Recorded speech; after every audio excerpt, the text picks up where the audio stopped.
guys doing? It's Arthur. I'm out here in a village town in Yangshuo, China, which is in Guilin, Guangxi. So if you take a look around, lots of old infrastructures, old town, and then you get to see the famous mountains all around us. All around. So yeah, I'm out here in China just on a break, but I wanted to practice. I just got finished doing around all the Sambo Jins that I know. So different variations of Sambo Jin. So from first level, second, third, and on. And it's gonna be around like 9 of them, 9-10 variations. And sometimes it's not even just a variation, especially with the first level Sambo Jin, because the techniques and the forms is only so limited. But what changes is the emphasis placed on different parts, and that takes a long time. It'll be over an hour to do all the forms with the real intent, you know, with full power, full intention, 100% effort. It takes a lot of effort. So yeah, I did all the Sambo Jins that I know, and some are more simplistic than others, some are more complicated, more emphasis on moving certain parts, and it really becomes clear on what each version emphasized. And so what that means is what my teachers and my elders before me, when they created these forms,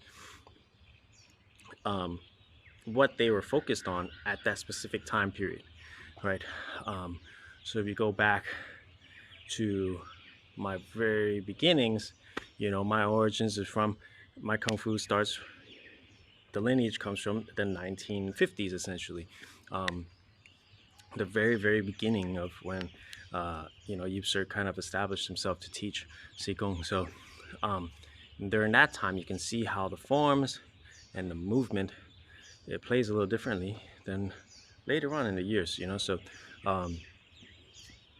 and you'll see more fluidity in certain eras, more power and strength emphasis on the later eras, but it's all continuous, because the later progressions of the form and how it is practiced today would not happen without the earlier versions, right? Because they have to constantly go through refinement.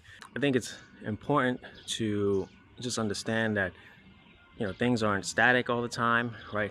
The way we practice in the 50s is not the way we practice in the 2010s, right? Or 2020s now. So yeah, that's what I just wanted to say, because each form carried a different characteristic, whether it's by adding an extra movement or extra couple of movements, or by just a teacher, their emphasis when they taught the form. Oh, when you need to do this, it needs to be explosive, bang, bang, right? Versus, oh, in order to be explosive, you need to build power in the rib and the elbow. And so that creates a different mindset when you're practicing the form, you know. And then